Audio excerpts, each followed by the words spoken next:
Terceiro, seja bem-vindo à nossa aulinha de filosofia, a nossa segunda aulinha aí, sabendo que a última foi uma revisãozinha. Gente, desculpa, tá meio ruim. E vamos estar retomando aí, mesmo que a gente já teve uma revisãozinha, vou estar retomando alguns conceitozinhos para a gente progredir na nossa aula, ok? Então vamos lá. A última coisa que nós falamos em nossa aulinha, quando a gente se viu pela última vez, foi justamente sobre o estado de Platão, que para Platão os ideais governantes de um Estado, de uma república, eram os filósofos. E os filósofos deveriam ter poder absoluto. Não poder pelo poder, mas esse poder seria em si, eles seriam os únicos capazes e teriam a sabedoria para tomar a decisão. Então não seriam poder por poder, seriam poder porque eles precisariam, eles seriam capazes de administrar isso com esse poder. Então, esse é um dos conceitos de Platão, é que o Estado deveria ser regido e governado pelos filósofos. Lembra que eu enchi a louça de coisa? Então, foi esse dia que nós falamos sobre a República de Platão. Então, com isso dito, agora a gente vai entrar com um outro cidadão, um cara chamado Aristóteles, que era brotherzão de Platão e se inspirou muito em Platão. Então, uma coisa que a gente vai ver é que Platão tem muito da sua obra inspirada em sua vida, e Aristóteles também. Aristóteles não era ateniense, ele foi morar em Atenas com 18 anos, e aí ele passou a frequentar os mesmos espaços que Platão. E Aristóteles tinha uma escola, em algum momento, conforme ao longo da sua vida de filosofia, ele teve uma escola em Atenas. Escola essa que ganha o nome de Liceu. Pois é, que louco, não?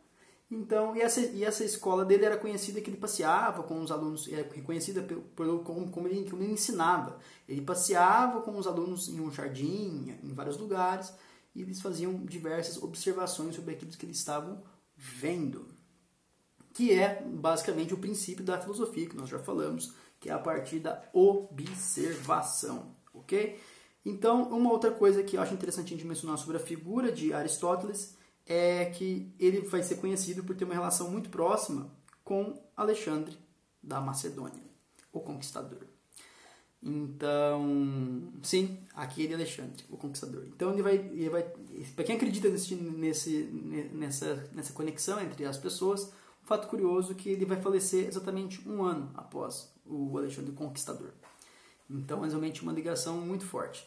E o Aristóteles tem um período, assim como Sócrates tem um período da história da filosofia bem conhecido pelo... A proposta de Sócrates é completamente diferente daqueles que vieram antes deles. Os pré-socráticos voltavam-se para a origem das coisas, do cosmos, da cosmologia, enquanto Sócrates focava na parte mais antropológica do negócio, que é focar no ser humano, na razão humana. Ele fazia perguntas para conhecer sobre si mesmo. E Aristóteles vai vir nessa mesma pegada de dar uma revolucionada em como que pensamos filosofia. Então ele vai ter um período da filosofia só para ele. Que período é esse? É o período justamente chamado de sistemático, que vocês podem ver na página 3 do material de vocês, uma filosofia sistemática. Então, o que ele vai fazer? Bom, nesse momento, ele vai tentar aproximar a filosofia o máximo de uma ciência. Correto? Então, todas as observações que ele pode fazer, que sistematize o conhecimento e o saber filosófico. Lembrando que, por que significaria esse sistematizar? Nós não tínhamos diversos pensadores, que a gente até fica confuso, fica meio perdido entre eles, diversas ideias, diversos conceitos bem diferentes entre cada um deles. Então o conhecimento não era sistematizado, não era organizado. Então a ideia dele era sistematizar o conhecimento filosófico para aproximar cada vez mais o conhecimento científico, aproximar a filosofia da ciência. Esse é um dos objetivos que vão acontecer com as atitudes e ações, com conceitos e pensamentos de Aristóteles também. Então é por isso que ganha esse nome de sistemático, essa ordem de eventos que eu acabei de dizer para vocês. Como eu disse, ele é seguidor de Platão, não se esqueçam disso.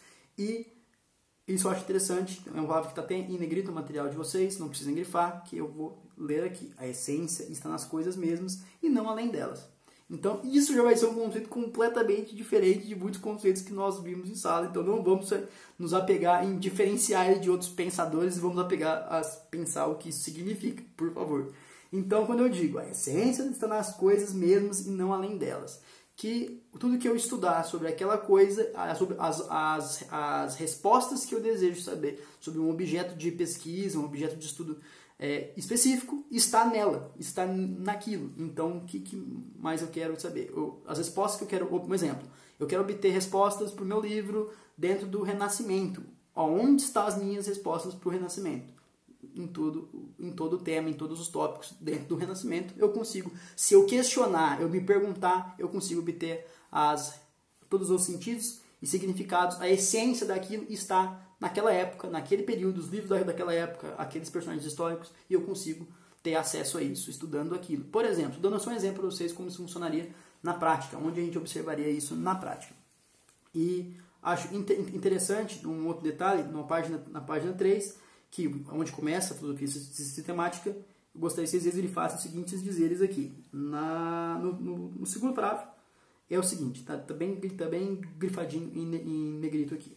E o que determinava essa natureza dos seres, do menor ao maior, do mais simples ao mais complexo, a alma dos seres. Então, ele vai partir do pressuposto de tem alma ou não tem, e para analisar todos os seres vivos, catalogar eles e sistematizar eles. Então, a primeira divisão que categoriza diversos seres vivos em animados e não animados, que tem alma e que não tem alma, que muitos de vocês já devem ter visto isso em algum momento da vida de vocês já. Começou aqui. Essa é a primeira classificação, categorização dos seres vivos que nós temos na história. E isso é uma contribuição científica muito relevante. Então, por isso que eu disse que a filosofia ganharia um caráter mais de conhecimento científico e tentar fazer essa aproximação ao sistematizar esse saber de alguma forma. Ok? E aqui tem uma coisa muito interessante também. Na página 3, temos a cosmografia, que é refutada justamente pela teoria de Newton, que ainda hoje, mas porém até hoje a gente acredita da influência dos astros, que pelo conceito de Aristóteles, os astros influenciavam tinha uma grande influência na Terra. O cosmos influenciaria muito na Terra, segundo Aristóteles. Newton vai dizer que não, mas tem muita gente que acredita em Aristóteles hoje. Aí eu estou falando isso, todo mundo deve estar falando assim, Thor, o que você está falando? Astro, Terra? Quem acredita? O que você está falando? Gente, eu tô falando de horóscopo para vocês. Então, isso é uma teoria de como os astros influenciam em nossas vidas, em como nós somos, veio de Aristóteles. E isso tem uma piadinha no material de vocês. Quem já fez o seu mapa astral e não deixa de dar uma olhadinha no horóscopo, que eu diga, não é mesmo? Então, você que gosta de estar conferindo o seu horóscopo pela manhã e todo dia antes de ter aula, saiba que Aristóteles é um dos responsáveis por isso. Então, o que nós vimos até aqui? Eu sei que foi um punhado de coisa para a gente pensar do que a gente viu até aqui. Aristóteles era um seguidor de Platão, brotherzão do Alexandre the Conqueror, e ele vai ser responsável por sistematizar o conhecimento filosófico.